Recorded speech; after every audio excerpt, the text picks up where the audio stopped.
अस्सलाम वालेकुम एवरीवन।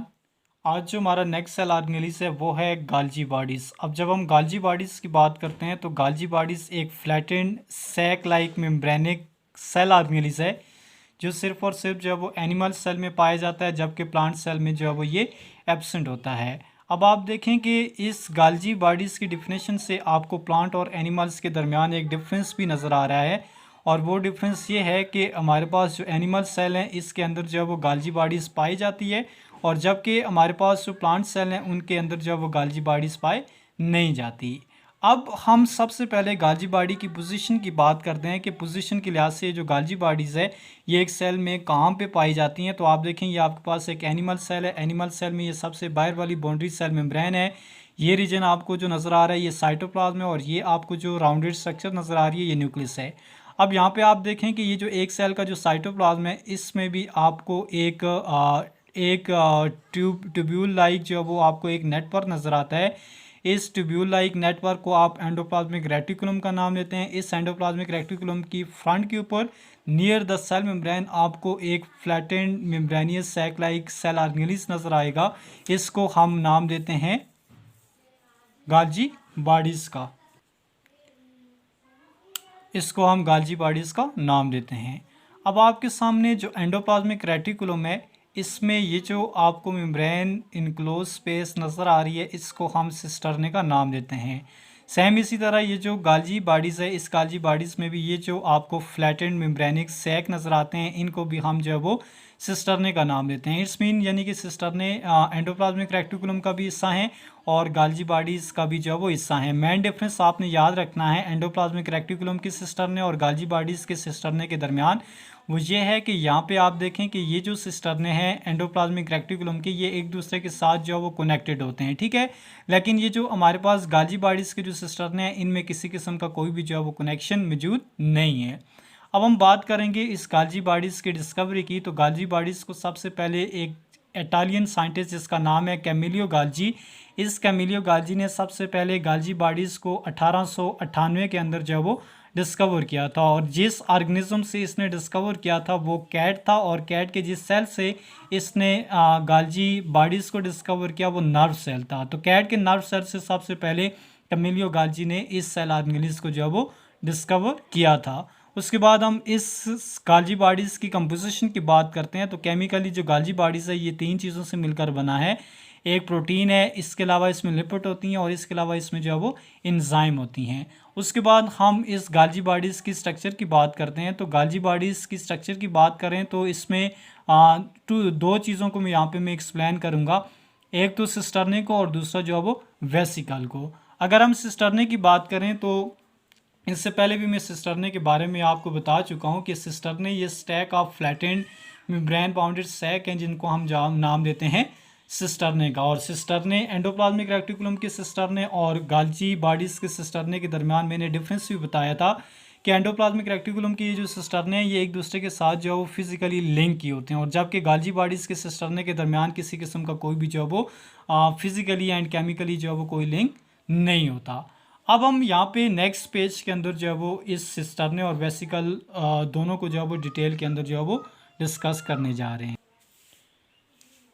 अब यहाँ पे आपके सामने सिस्टर्ने को यहाँ पे डिफाइन किया गया है कि cisternae stack of flattened membrane bounded sac हैं जिनको हम सिस्टर्ने का नाम देते हैं। और यहाँ पे नेक्स्ट आप देखें आपके सामने एक टर्म लिखी हुई है जो कि है डिक्टायोसोम, ठीक है। अब ये जो डिक्टायोसोम है ये क्या है, और ये जो डिक्टायोसोम जो है वो कहाँ पे पाई जाती है। तो अभी भी मैंने आपके सामने जो है इस बात को एक्सप्लेन किया है कि जो गाल्जी बॉडीज़ है ये सिर्फ और सिर्फ आपको जो है वो एनिमल सेल में नज़र आएगी, जबकि जो प्लांट सेल हैं उनमें जो है वो गाल्जी बॉडीज़ जो है वो पाए नहीं जाती। अब जो हमारे पास प्लांट सेल हैं इन प्लांट सेल के अंदर छोटे छोटे गाल्जी अपरेटस टाइप के वेसिकल होते हैं, और इन छोटे छोटे गाल्जी अपरेटस टाइप वेसिकल को हम नाम देते हैं डिक्टायोसोम का नाम देते हैं। अब हमारे पास जो गाल्जी बॉडीज़ है इस गाल्जी बॉडीज़ में टू फेसेस होते हैं, ठीक है। गाल्जी बॉडीज़ में टू फेसेस हैं। एक जो फेज़ है गाल्जी बॉडीज़ में उसको हम सिस फेस का नाम देते हैं, और दूसरा जो गाल्जी बॉडीज़ में हमारे पास जो फेस है उसको हम ट्रांस फेस का नाम देते हैं स्ट्रक्चर के लिहाज से, ठीक है। या आप ऐसे भी कह सकते हैं कि एक जो सिस्टर्ने हैं उसमें हमें दो फेसेस नज़र आते हैं, एक सिस फेस है और दूसरा जो है वो हमारे पास ट्रांस फेज है। सिस फेज जो होता है वो कनकेव होता है और ट्रांस फेज जो होता है वो कन्वेक्स होता है। सिस फेज जो होता है वो न्यूक्लियस के करीब होता है और जबकि जो ट्रांस फेज होता है ये सेल मेम्ब्रेन के करीब होता है और न्यूक्लियस से जो है वो अवे होता है। अब ये आपके सामने जो है वो गाल्जी बॉडीज़ की जो है वो डायग्राम है। गाल्जी बॉडीज़ की डायग्राम में आप देख सकते हैं कि ये आपके पास जो है वो इनकमिंग वेसिकल है जो एंडोप्लाज्मिक रेटिकुलम से जो है वो वेसिकल की फॉर्म में किसी भी मटेरियल को पैक करके ला रहा है और इस मटेरियल के अंदर कोई कार्बोहाइड्रेट्स भी हो सकती हैं, लिपिड्स भी हो सकती हैं या प्रोटीन्स भी हो सकती हैं जो गाल्जी बॉडीज़ रिसीव करने के बाद इसकी जो है वो उसने फर्दर मॉडिफिकेशन जो है वो करनी होती है। और इसके अलावा आप देखें कि ये जो आपको जो लॉन्ग फ्लैटेंड जो मेम्ब्रेनिक ट्यूब लाइक स्ट्रक्चर नज़र आती हैं इनको हम नाम देते हैं सिस्टर्ने का। आप देखें यहाँ पे गाल्जी बॉडीज़ की जो सिस्टर्ने हैं इनके दरमियान किसी किस्म का कोई भी जो है वो फिजिकल कनेक्शन नहीं है। अब यहाँ पे जो सिस्टर्ने हैं इसमें दो फेसेस आपको जो है वो नज़र आते हैं, ठीक है। एक आपके पास ट्रांस फेज है और दूसरा आपके पास जो है वो क्या है, सिस फेज है। अब ये जो ट्रांस फेज होता है ये आपके पास कन्वेक्स होता है और ट्रांस फेज ये सिस्टर्ने का वो फेस है जो न्यूक्लियस से अवे होता है और ये सेल मेम्ब्रेन के करीब पाया जाता है। और जबकि जो सिस फेस है ये वो फेस है सिस्टर्ने का जो न्यूक्लियस या एंडोप्लाज्मिक रेटिकुलम के सामने होता है या उनके नज़दीक होता है। इसको हम नाम देते हैं सिस फेस। इसके अलावा यहाँ पे आपको जो ट्रांस फेस है इस ट्रांस फेस में आपको कुछ स्मॉल राउंडेड मेम्ब्रेन लाइक एक स्ट्रक्चर नज़र आएगी जिसको हम जो है वो वेसिकल का नाम देते हैं। और ये जो वेसिकल होता है इसको हम सेक्रेटरी वेसिकल का भी नाम दे सकते हैं। वो इसलिए क्योंकि ये जो वेसिकल होता है इसके अंदर इंजाइम भी हो सकते हैं, कोई एसिड भी हो सकता है, इसमें फास्फेटेज भी हो सकते हैं, इसमें इनऑर्गेनिक साल्ट भी हो सकते हैं, इनमें कोई भी इंजाइम भी हो सकते हैं या कोई भी मटेरियल जो है वो इस वेसिकल के अंदर हो सकता है। इसी वजह से इसको हम नाम देते हैं सेक्रेटरी वेसिकल। उसके बाद हम इस गाल्जी बॉडीज़ के फंक्शन को डिस्कस करेंगे कि कौन कौन से फंक्शन है गाल्जी बॉडीज़ के। पहला फंक्शन जो गाल्जी बॉडीज़ का है वो ये है कि स्टोरेज ऑफ सेक्रेटरी प्रोडक्ट। अब अगर हम स्टोरेज ऑफ सेक्रेटरी प्रोडक्ट की बात करें तो ये जो गाल्जी बॉडीज़ है इसके अंदर कुछ जो है वो वेस्ट प्रोडक्ट बनते भी हैं और ये वेस्ट प्रोडक्ट जो है वो फिर जो है वो स्टोर भी होते हैं, ठीक है। जिस तरह आपके पास जो है वो गम्स हैं, वैक्स है, म्यूसिलेज है, रेजन है, तो ये वेस्ट प्रोडक्ट जो है वो यहाँ पे गाल्जी बॉडीज़ के अंदर बनते भी हैं और ये फिर यहाँ से जो है वो आगे एज अ सेक्रेटरी प्रोडक्ट के तौर पे एक सेल की मेम्ब्रेन से जो है वो आउटसाइड पे सेक्रेट भी कर दिए जाते हैं।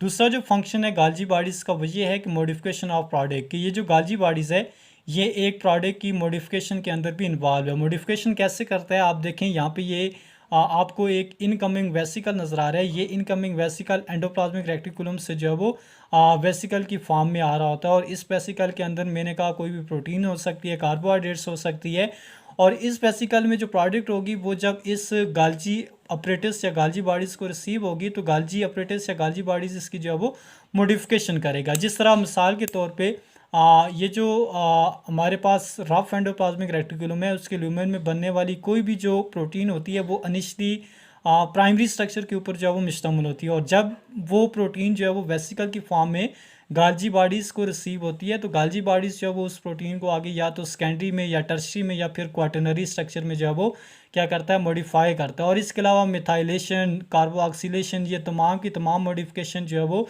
एक सब्सटेंस की या एक मॉलिक्यूल की जो है वो इसी गाल्जी बॉडीज़ के ज़रिए ही होती है। तीसरे नंबर पे जो फंक्शन है गाल्जी बॉडीज़ का वो ये है कि ये जो गाल्जी बॉडीज़ है ये कुछ ख़ास किस्म की प्रोडक्ट के अंदर भी जो है वो इन्वॉल्व होता है, ठीक है। यानी कि प्रोडक्ट को ये सिंथेसाइज कर रहा होता है। जिस तरह आपके सामने यहाँ पे एक्सप्लेन किया हुआ है कि जो गाल्जी बॉडीज़ है ये शुगर से जो पॉलीसेक्राइड को बनाता है और फिर ये जो पॉलीसेक्राइड हैं ये या तो लिपिड के साथ अटैच हो जाते हैं या फिर प्रोटीन के साथ। अगर ये पॉलीसेक्राइड जो हैं वो लिपिड के साथ अटैच होते हैं तो बनने वाला जो कंजुगेटेड मॉलिक्यूल होगा उसको हम ग्लाइकोलिपिड का नाम देते हैं, लेकिन अगर ये पॉलीसेक्राइड जो है वो प्रोटीन के साथ अटैच हो जाएं तो बनने वाला जो कंजुगेटेड मॉलिक्यूल है उसको हम ग्लाइकोप्रोटीन का नाम देते हैं। और इसके अलावा नंबर 4 पे जो फंक्शन है इस गाल्जी बॉडीज़ का वो ये है कि ये जो गाल्जी बॉडीज़ है ये प्लाज्मा मेम्ब्रेन के सरफेस एरिया को भी इंक्रीज़ करती हैं क्योंकि जो गाल्जी बॉडीज़ है इससे जो वेसिकल है वो इनके वेसिकल जो वो बनता है और ये वेसिकल जो बनने के साथ बाद प्लाज्मा मेम्ब्रेन के साथ जाके ऐड हो रहा होता है, जिसकी वजह से वो प्लाज्मा मेम्ब्रेन के सरफेस एरिया को जो है वो इंक्रीज़ कर रहा होता है। तो ये था आपके पास आज का टॉपिक जिसमें आपने गाल्जी बॉडीज़ को पढ़ा। नेक्स्ट लेक्चर में हम नेक्स्ट टॉपिक को डिस्कस करेंगे।